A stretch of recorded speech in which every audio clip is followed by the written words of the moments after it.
शिवाय करने वाला है बलदेव के पास फ़ोन और आध्या बताने वाली है शिवाय को कि उसकी माँ के साथ हो गया है डिजिटल स्कैम, वो भी फँस गई है। दो दुनिया एक दिल सीरियल के अपकमिंग एपिसोड में आप सबको देखने को मिलने वाला है कि शिवाय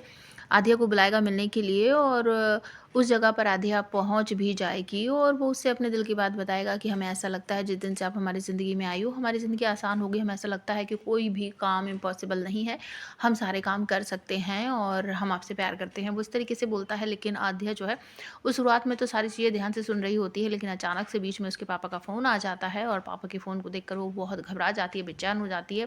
उसके हाथ पैर और उसकी सांसें फूलने लगती है और सिवाय बोलता हुआ कि क्या आप हमारी ज़िंदगी में आना चाहोगी, वो पलट जाता है, मतलब उसकी पीठ हो जाती है आध्या की तरफ और आध्या फ़ोन देखते हुए घबराते हुए कह देती है नो। मतलब उस पल में दोनों ही एक दूसरे के सामने नहीं होते हैं, तो सिवाय पलटता है, उसकी आंखों में आंसू होते हैं, लेकिन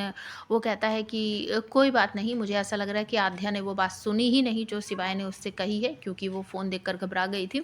वो कहता है कोई बात नहीं, हम इस बारे में आपसे दोबारा कभी बात नहीं करेंगे और हमें जाना है। तो वो वहाँ से निकल जाता है और दूसरी तरफ आध्या जब अपनी दोस्त के पास जाएगी तो वो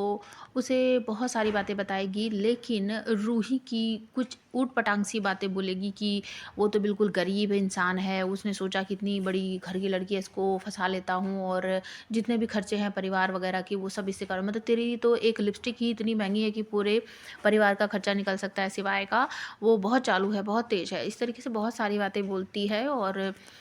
आध्या को आ जाता है गुस्सा, खींचकर एक थप्पड़ मार देती है रूही को और कहती है रूही तू ना सच में बिल्कुल बदल गई है, सिवाय ऐसा नहीं है जैसा तू बोल रही है। और वो वहाँ से निकल जाती है। तो जैसे ही वो रास्ते में सारी बातें सोचते हुए आती है तो अचानक से उसकी गाड़ी से कोई टकरा जाता है। दूसरी तरफ शिवाय बहुत खुश है, वो फ़ोन करके आध्या के पापा को कहेगा कि बलदेव सर, अभी तक उसको ये नहीं पता है कि जो बलदेव सर हैं वो आध्या के पिता हैं, कि वो बोलेगा सर आपकी जो पहली किस्त थी ना हमने उसका इंतज़ाम कर दिया है और हम बहुत जल्दी वो पैसे लेकर आ रहे हैं। तो बलदेव बिल्कुल चौंक जाता है कि इसने इतनी जल्दी कैसे कर दिया पैसों का इंतज़ाम, वो भी 50,000 रुपये। तो फिर से वो नई प्लानिंग करता है और इस बार वो डिजिटल स्कैम करने वाला है, वो भी किसके साथ? सिवाय की माँ के साथ। वो बेचारी पहले ही सीधी-सादी सी है, तो उसके पास एक कॉल आएगा, वीडियो कॉल, जिसमें एक इंस्पेक्टर बैठा होगा, कुछ-कुछ बातें बोलेगा जिसे सुनकर वो बेचारी घबरा जाएगी और जैसा-जैसा वो बोलेगा वो वैसा कर देगी और फिर से वही होगा, उनके साथ बहुत सारे पैसे उनके चोरी हो जाएँगे, कोई चोरी करके ले जाएगा। तो आध्या जब आ रही होती है, टक्कर लगती है बंटी से और वो बंटी को देखते ही पहचान लेती है और वो उसको अपनी गाड़ी में